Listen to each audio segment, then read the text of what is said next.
Nĩ mbugĩrĩrio nene ya kwamũkĩria ndũmĩrĩri ya mahunjio igongona-inĩ rĩa bũrũri ya mahoya ma gũcakaya mũtigairĩ Raila Amolo Odinga ĩrĩa ĩheanĩtwo nĩ mũthikabu wake wa mũciĩ diocese-inĩ ya Bondo, Right Reverend Professor David Kodia. As we celebrate the life of our fallen hero, I just want us to pay attention to what God is telling us. Ndũmĩrĩri-inĩ yake mũthikabu ũyũ arongoreirie ũhoro wĩgiĩ ũtongoria agĩũkĩrĩra na njĩra nene mũtugo wa ateti kũhũthĩra ũtonga wao kũhaka mũingĩ. How do we apply the power to proclaim that God has given us for the good of the nation, for the good of all of us, for the good of humanity? Baba is one such politician that never used the power of money to intimidate people or to lure followers. Today we have very bad manners amongst most of our politicians. They have taught our people the culture of handouts. Baba Raila Amolo Odinga never used the power of his wallet as a convincing tool to others, but he used the power of persuasion. He used the power of persuasion. He used the power of the word. Augĩte atongoria amwe a kanitha nĩ mekorete makĩgwa mũtego-inĩ ũyũ wa mahaki na makora kuma njĩra-inĩ ya ũhoro ũrĩa wa ma. Sometimes we are also tempted to fall into temptation of compromising the message that the Lord has given us, because sometimes we feel we must make some people happy.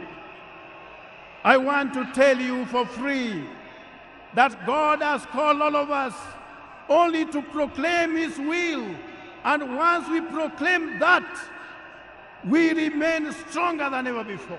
Nĩokereire na njĩra nene ũteti wa kũgayania bũrũri akiuga gĩtĩo kĩrĩa kĩnene a Kenya mangĩka gĩa kũririkana Raila Odinga nĩ kũrĩmĩra ũrũmwe. And I want to charge you in the name of God that from today, please, as we honor the Right Honorable Raila Odinga, let's see ourselves as Kenya first, not from the point of view of our tribes, of our classes, of regions where we come from.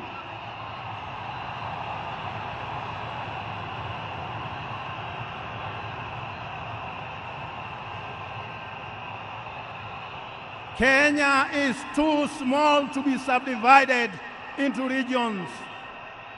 Mũthikabu Kodia nĩ amũrĩkĩte ciĩko cia ungumania ũrĩa ũratwarithio nĩ atongoria bũrũri-inĩ. Word proclaimed must have the power to transform, must have the power to make us renewed in our strength for the liberation of our country from those who are looting everything from us, from country level to everywhere.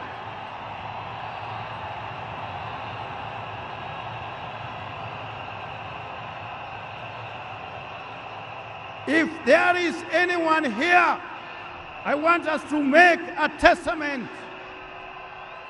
I want us to make a testament with the people of Kenya. If there is anyone here, at whatever level, be you a governor, be you an MCA, be you whoever it is, who has looted this country, you know you stand a chance of being condemned. Hamwe noguo nĩ ahithũrĩtie mwena wa Raila Odinga aingĩ mataroĩ wa mũkristiano mũrũmu na mwĩheani ũtungata-inĩ wa kanitha. A man who believed in God that many people did not know. I tell you, as his bishop, he is a person that we have lost. He is a person who was at the heart of our diocese. Some people think that for you to be a good churchman, people must see how you give. Sometimes you give by the right hand, the left hand may not have to know what you have given. A person who knew how to work for his Lord. Ngĩribotera Inooro TV, rĩtwa rĩakwa nĩ Wangũi wa Mwangi. And let the perpetual light shine upon him.